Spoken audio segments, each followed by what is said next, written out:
네, 국민의힘이 전당대회 선관위원장을 임명하고 본격적인 전당대회 준비에 나설 것으로 보입니다. 오늘 시그널픽에서는 김종혁 국민의힘 조직부총장 모시고 얘기 나누겠습니다. 어서 오세요. 안녕하세요. 예, 반갑습니다. 당내 얘기를 좀 해볼게요. 지금 당에서 여러 가지 직책을 많이 맡고 계시더라고요. 하나밖에 없는데? 하나밖에 없으세요. 근데 백서특위에도 좀 위원으로 있죠. 네, 위원으로 참여를 소위원장. 하시니까 뭐 일단 조직부총장이시고 총선 백서특위에도 참여를 하고 계시는데 본인이 몸담고 있는 백서특위가 좀 중립성 논란에 휩싸이면서 그게 또 약간 속상하실 것 같기도 한데요. 지금 현재 백서 작업이 어떻게 진행되는지가 좀 궁금해요. 좀 진척이 많이 된 것인지. 진척이 가다가 이게 예. 상당히 어떤 타격을 받아서 휘청휘청하고 있죠. 예. 그래서 오늘 아마 6개 소위가 있는데요. 제가 그 중에는 저는 이제 전략 소위원장인데 오늘 당정관계 소위가 열려요. 예. 그래서 거긴 진영재 교수님이 위원장으로 계신데 사실은 이제 그 중간에 조정훈 위원장이 뭐 당대표에 출마하겠다라는 발언을 함으로 해서 예. 아주 심각한 혼란에 빠져들게 됐잖아요. 네. 그리고 이제 내부적으로도 뭐 이런 식으로 하면 어떡하냐라는 반발도 상당히 있었고 그래서 그 이후에 우리가 이제 전체적으로 소위원장들이 모여서 줌 회의를 한번 했었거든요. 네. 조정훈 위원장 주재로. 예. 근데 그때도 논란이 많았어요. 일부에서는 백서 발간을 연기해야 된다. 네. 그리고 일부에서는 뭐 사퇴를 하든가 해야 된다는 얘기도 있었고 아니다. 이거 우리가 시작한 건데 그대로 밀고 가야 된다. 이런 주장들이 있어서 이게 갑론을박을 했기 때문에 그 이후에 지금 뚜렷한 방향 어떻게 할지도 저도 잘 모르겠어요 지금. 오늘 뭐 회의를 좀 해보시고 이후에 또 한번 다 모이셔야 지금 결론이 나겠네요. 오늘도 하고 내일도 이제 장동혁 그 전 사무총장을 예. 면담하시죠? 면담을 하는데 거기에 대해서도 뭐 여러 가지 논란들이 있기 때문에 네. 쉽지 않은 상황이죠. 조정훈 위원장이 우선 당대표 불출마는 선언을 하셨는데요. 지난번에 뭐 대만에 계실 때 맞아요. 그냥 입장문만 내서 불출마 선언을 했는데 그럼에도 불구하고 계속해서 좀 논란이 계속되는 것 같기는 해요. 이게 왜 잦아들지 않는 걸까요? 첫 단추를 잘못 꿰서 그런 것 같아요. 예. 우리가 이제 옷을 입을 때 와이셔츠 첫 단추 잘못 꿰었는데 나머지가 다 뒤틀어지잖아요. 네. 근데 첫 단추를 나중에 풀었지만 나머지 것들이 잘못 끼워진 게 뭐 그렇다고 해서 달라지지는 않잖아요. 예. 처음에 이 백서 자체가 우리가 총선 실패에 대해서 성찰을 하고 이런 같은 실수를 되풀이지 않겠다라는 어떤 반성과 다짐 네. 뭐 여기서 출발을 했죠. 그리고 조정훈 위원장도 그런 생각이었을 거라고 생각을 해요. 그런데 이게 일각에서는 이거 백서 출범 자체가 뭐 특정인 한동훈 전 비대위원장이죠. 네. 특정인을 공격하기 위한 거 아니냐, 질문 문항이 이상하지 않느냐 예. 이런 얘기도 있었고 또 일부 친윤 인사들이 선거 끝나자마자 이 선거 패배의 책임은 한동훈에게 있다 뭐 이렇게 얘기했다는 사실들이 소문으로 퍼지면서 네. 그러면서 백서 자체의 신뢰성 이 굉장히 훼손당한 거죠. 네. 그리고 우리가 이제 증거물 경찰 기자 하다 보면 이제 경찰들이 어떤 예. 증거물을 수집하는데 그 증거물이 다른 사람의 지문이 묻어 있거나 오염되면 쓸 수가 없게 되잖아요. 예, 그렇죠. 그것처럼 우리 백서가 처음에 출발할 때는 그 큰 꿈을 가지고 했지만 이게 좀 오염됐다 정치적으로 뭐 이런 얘기를 들으면서 동력을 상실하게 된 그런 현상인 것 같아요. 그러면은 이 백서특위 활동이 이렇게까지 되는 과정에서는 조정훈 위원장의 어떤 책임이 좀 커 보이는데 그리고 특위 내에서도 조정훈 위원장의 어떤 리더십에 있어서 좀 여전히 좀 신뢰를 못하는 분들이 있으실 것 같은데 특위가 잘 굴러갈지가 궁금하거든요. 그 상태로. 조정훈 위원장이 뭐 원래 뜻이 그랬으리라고는 생각하지 않지만 예. 결과적으로 보면 네. 본인이 이제 했던 발언들이라든가 이런 것들이 정치적으로 너무 큰 논란을 불러일으킨 건 사실이죠. 그래서 예. 리더십에 상처를 입었고 더불어서 이제 백서 제작 과정 자체에 대해서도 의구심이 제기됐던 것들이 사실이에요. 네. 그래서 앞으로 어떻게 될지는 저도 잘 모르겠습니다. 뭐 일각에서는 일단 전당대회 전에 어떤 방향성 같은 것만 먼저 제시하고 자세한 내용들은 나중에 전당대회가 끝난 다음에 밝히는 게 어떠냐 이런 얘기들이 있는데 글쎄요. 뭐 우리가 지난번 총선에서 왜 졌는지를 모르는 사람이 있나요? 온 예. 국민이 다 아는 거 아닙니까? 네. 그리고 뭐 저도 선거에 나갔었습니다만 선거에 나간 사람들 다 알아요. 음. 근데 예를 들어서 그때 당시에 윤석열 대통령과 한동훈 전 비대위원장 사이에 갈등이 있었다. 네. 백서가 그거 어디까지 밝힐 수 있을까요? 그 두 사람 사이의 갈등이 왜 시작됐는지에 대해서 어디까지 밝힐 수 있을까요? 예.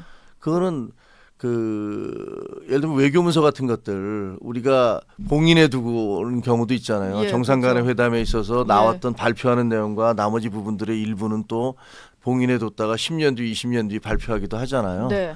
근데 지금 어떻게 보면 총선 이후에 벌어졌던 그 시시콜콜한 것들을 모두가 다 이것을 공개를 하면은 그 불똥이 사실 어디로 튈지 알 수도 없는 거고 예. 그리고 어디까지 공개하는 게 옳으냐 이런 부분도 이게 그냥 상대방의 민주당이나 우리를 공격하는 사람들의 공격에 먹잇감을 던져주기 위한 거냐 그게 아니라면은 우리가 반성과 성찰의 계기를 삼을 정도면 어디까지 공개하고 어디까지는 예를 들면 비공개로 한다든가 우리 내부 회람을 한다든가 이런 네. 것들도 필요할 거라고 생각을 해요.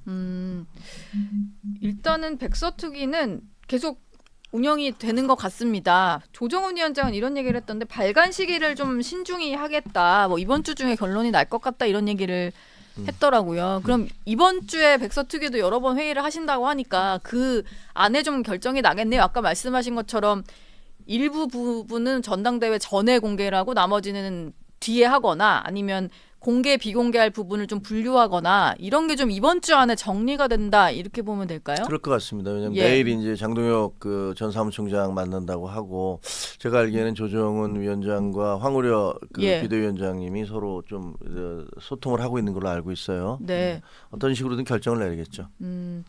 장동혁 지금은 원내 수석 대변인이신데 장동혁 전 사무총장 같은 경우는 대통령실 참모진 그리고 한동훈 전 위원장을 백서특위가 면담하는 거에 대해서 좀 공개적으로 부적절하다 이런 말씀하셨거든요. 그리고 뭐 특위가 특검이냐 이런 비유까지 하셨는데 이런 말에 대해서는 좀 어떻게 들으셨어요? 저는 그 절차와 방법이 좀 잘못됐다고 생각을 해요. 예.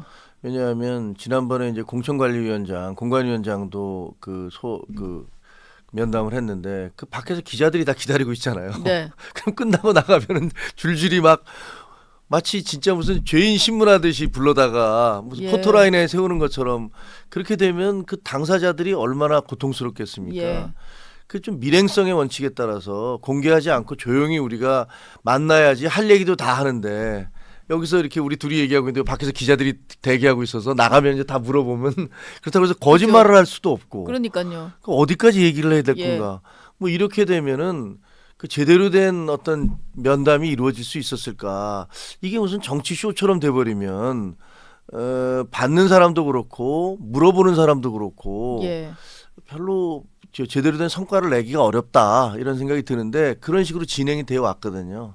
서울 지역 같은 경우는 낙선자 그 당선인들 뭐 6명이 와서 그 당선인과 낙선인들 뭐 얘기를 했는데 그 6명 중에 몇 분만 발언을 했어요. 근데 네. 그분의 발언들이 마치 전체인 것처럼 막 이렇게 또 포장되기도 하고 그래서 이 형식이 좀 잘못됐다. 이게 비공개로 밀행성의 원칙으로 했어야 되는데 이거를 이렇게 뭐 보여주기식으로 했기 때문에 그게 네. 더 큰 그 부작용을 낳은 것이 아니냐 이런 생각이 드네요. 네.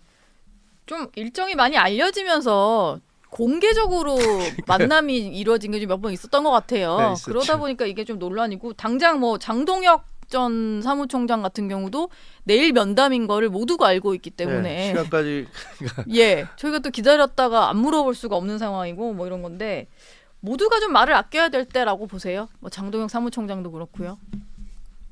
그러니까 백서를 만들 때는 활발한 토론이 이루어져야 되고 그다음에 진짜로 우리가 뭘 잘못했지 이걸 좀 더 잘했어야지 이런 얘기를 해야 되는데 네. 이것을 정치적인 보여주기식으로 가면 안 되니까 기자들 밖에서 대기하고 있으면서 우리가 여기서 얘기를 하면 안에서 얘기를 하면 본인들 물어보는 사람 다 부담스러워요. 네. 나가서 또 무슨 얘기까지 해야 될 것인가. 그러면 지금 여기서 한 얘기가 다 공개될지도 모른다라는 네. 생각이 들면 말하기 쉽지 않겠죠. 예. 뭐 장동혁 전 사무총장은 개인 의견임을 전제로 해서 한동훈 전 위원장 면담은 필요 없다. 왜냐하면 내가 주로 소통했던 사람이니까 나만 면담하면 될 일이다라고 했는데 특위위원이시니까요. 그리고 뭐 한동훈 비대위에서도 조직부총장 하셨으니까 여쭤보고 싶은데 필요할까요? 필요하지 않을까요? 한동훈 전 위원장 면담은. 아니 그러니까 지금 형식으로만 하면 안 되죠. 이렇게 공개적으로 하는 이렇게 형식이요? 되는 건 저는 말이 안 된다고 생각하고 그러면 대통령도 면담할 겁니까? 예. 대통령 면담에서 그때 왜 그러셨어요? 이렇게 얘기할 겁니까? 근데 뭐 그렇게 할 수도 있어요, 사실. 네. 근데 그 비공개로 예를 들면 면담을 통해서 대통령도 협조할 수 있죠. 아, 이런 부분들에서 우리가 이게 더 잘했어야 되는데 이럴 수 있지만 지금처럼 이게 막 다 공개 무슨 뭐 보여주기 이런 식으로 가면 그것 자체가 상당히 정치적으로 오염됐기 때문에 그렇게 하기는 쉽지가 않아요. 네. 그럼 대통령이나 비대위원장이나 실질적으로 거기 했던 분들, 핵심적인 결정이나 관여를 했던 분들 네. 만나서 따로 물어보지 않는다면 그렇게 공개적으로 하는 것들은 옳을까? 그건 저는 뭐 별로 옳지 않은 방법 같습니다. 예. 알겠습니다. 전당대회 얘기로도 좀 넘어가고 싶은데요. 전당대회 선관위원장이 임명이 되면서 이게 전대 시점이 좀 빨라질 거라는 전망이 나오고 있는데 그러다 보니까 한 40일 정도가 걸린다고 하더라고요. 평균 그 정도 걸리죠. 그 정도 걸리는 거 맞습니까? 그래서 7월 안에 전당대회 가능할 것 같다라는 얘기도 있던데 지금 당에서 나오는 거는 시점이 좀 어느 정도로 조율이 됐을까요? 당에서는 이제 시뮬레이션을 많이 했어요. 예. 그 언제 할 수 있을까? 제일 가장 빨리 하면 언제 하고 또 늦추면 언제까지 늦출 수 있을까?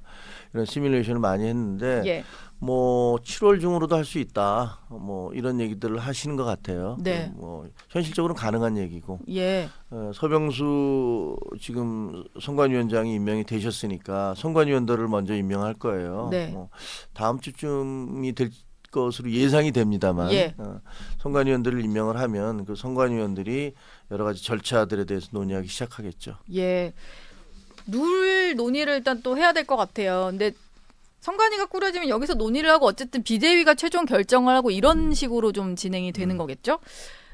초반에 좀 나왔던 얘기는 지금 당원 비율이 100%인 전당대회 룰이다 보니까 이게 좀 5대5로 바뀌어야 된다 아니면 7대3이다 이런 여러 가지 얘기들이 좀 나왔었는데 그거랑 맞물려서 대권 주자가 한 그 대선 1년 6개월 전에는 이제 대표직에서 물러나야 하는 이 규정도 좀 분리를 해야지 좋은 인재들이 나올 것이다 이런 얘기도 같이 나왔었거든요. 이게 좀 동시에 다 논의가 될 것 같으세요? 어떻습니까? 그 논의의 범위를 확장하면 사실 여러 개를 할 수 있거든요. 예. 집단 지도 체제를 도입할 것이냐, 지금처럼 단일 지도 체제를 할 것이냐, 예. 그리고 지금 그 노앵커 얘기하신 대로 당권 대권 분리 1년 예. 6개월 전에 그 사퇴를 해야 된다라는 부분이 그게 너무 그 족쇄 아니냐. 예. 사실은 좀 족쇄죠. 1년 6개월 너무 길어요. 네. 그래서 개인적으로는 그거 좀 바뀌어야 된다라고 생각을 하는데 거기다가 이제 전당대회 룰에다가 시기에다가 이런 것들을 다 넣으면 굉장히 논의 기간이 길어질 것 같아요. 예. 그래서 저는 뭐 다 논의하는 것도 나쁘지 않다라고 생각을 하는데 네. 그런데 전체적인 당의 분위기는 좀 서두르는 게 낫겠다라는 그런 분위기가 좀 더 많은 것 같아요. 예. 그렇기 때문에 아마 그 지금 현재 그 1년 6개월 규정, 제한 규정 그런 것들까지 논의하지는 않을 것 같고 그리고 또 집단 지도 체제까지 가지도 않을 가능성이 크고 네. 그렇다면 결국은 전대룰 그리고 전대 시기 뭐 이 두 가지니까 이거는 그렇게 크게 어렵지는 않은 것 같아요. 이건 좀 가정에서 여쭤보는 건데 당권 대권 분리 규정 같은 경우는 전당대회 치러서 임명이 된 대표가 바꿔도 되는 거 아닌가요? 임명이 뭐그 전국위원회에서 된 이후에? 열려서 예. 예를 들면 새로 된 당 대표가 당 개혁을 열심히 잘하고 예. 또 당 지지도를 올리고 열심히 잘해서 국민들의 그 평가가 좋다면 그래서 저 사람 차기 대권 주자가 될 수 있다라고 생각을 한다면 그러면 뭐 밑에서부터라도 이거 바꿉시다. 왜 예. 1년 6개월 족쇄를 만들어 놓습니까? 이렇게 얘기할 수 있겠죠. 뭐. 한동훈 위원장이 전당대회에 나올 것 같다는 말들을 요새 많이 하면서 또 주변의 얘기를 들어보면 본인도 좀 많이 움직이시는 것 같아요. 여러 가지 대화를 나눴다는 분들이 꽤 있던데 아 그래요? 예, 전해지기로는 그 수도권과 청년 중심의 정당을 어떻게 만들지 뭐 이런 고민을 좀 하시면서 그리고 이게 지구당이라는 게 있잖아요. 2004년에 사라진 정당에선 사라진 제도인데 지구당 부활도 필요하다. 이걸 좀 들여다본다는 얘기가 전해지더라고요.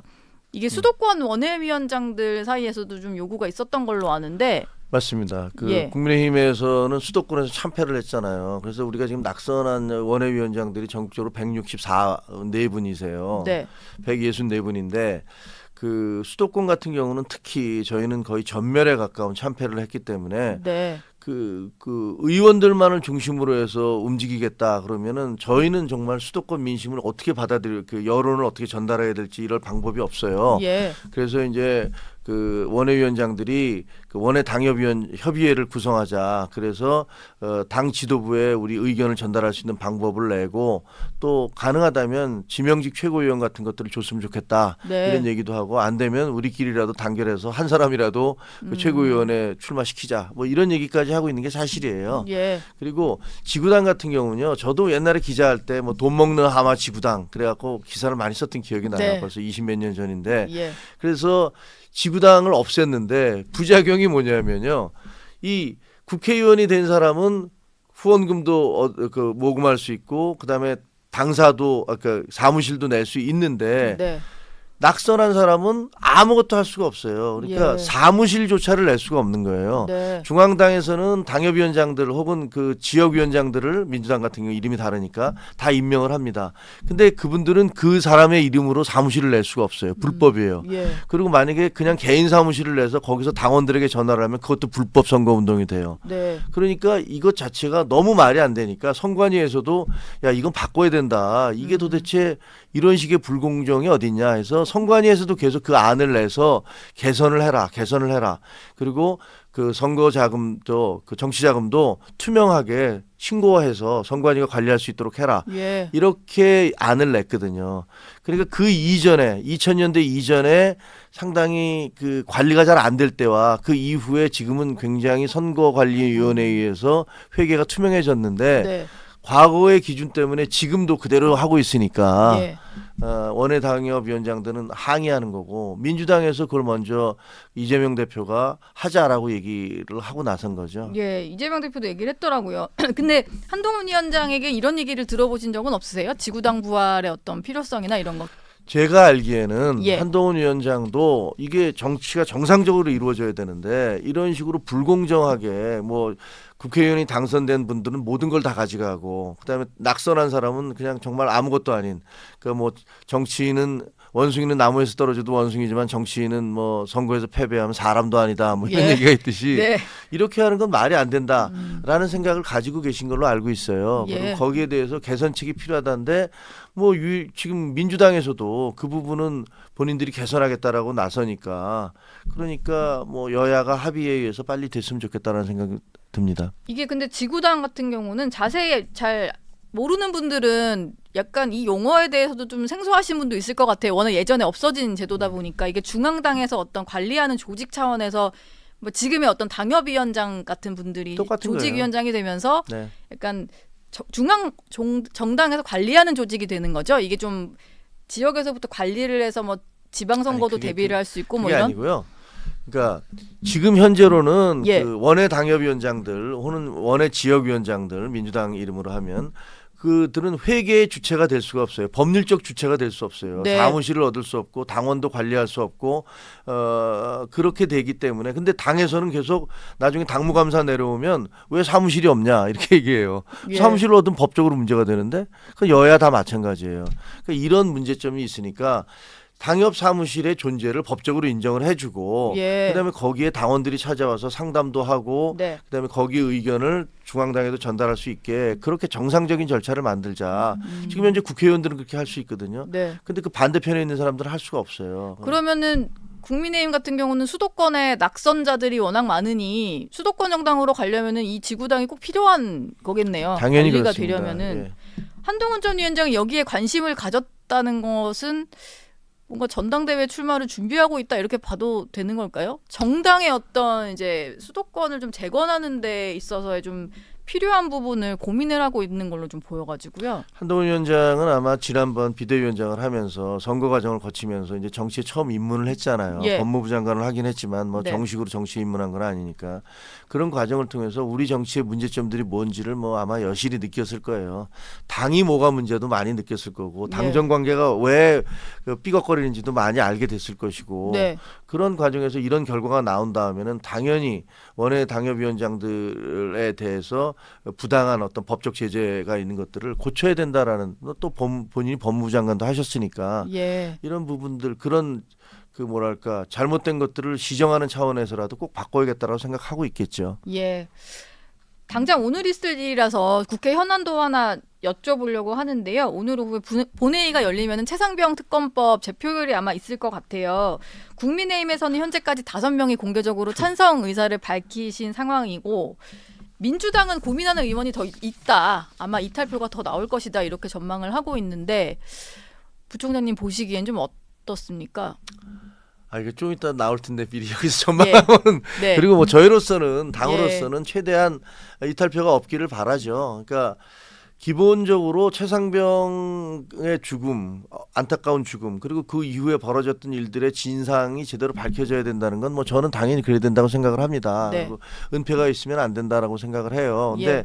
지금 이제 공수처하고 그다음에 그 경찰에서 수사를 하고 있잖아요. 네.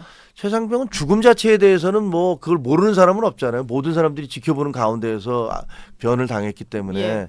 근데 나머지 이제 그걸 처리하는 과정에서 의 문제는 이제 공수처에서 수사를 하고 있으니까 공수처에서 수사를 박차를 가하고 있기 때문에 조만간 결과가 나올 거라고 생각을 합니다. 그럼 그 결과가 나오면 거기에 대해서 이러이러한 문제가 밝혀지지 않았다. 혹은 이러이러한 것들이 외압에 의한 것 같다. 뭐 대통령실이 됐든 뭐가 됐든 외압을 해서 제대로 못한 게 아니냐라는 그런 의구심이 든다면 그때는 네. 뭐 당연히 특검을 받아야 되는 거겠죠. 근데 그 전에 지금 현재 그 며칠 오늘이 이제 마지막 날인데 예. 꼭 오늘 마지막 날 이걸 통과시키겠다라고 그 밀어붙이는 거는 민주당이 지난 9월 달에 공수처에다가 고발을 했어요. 네. 이틀 뒤에 특검법을 발의를 했어요. 예.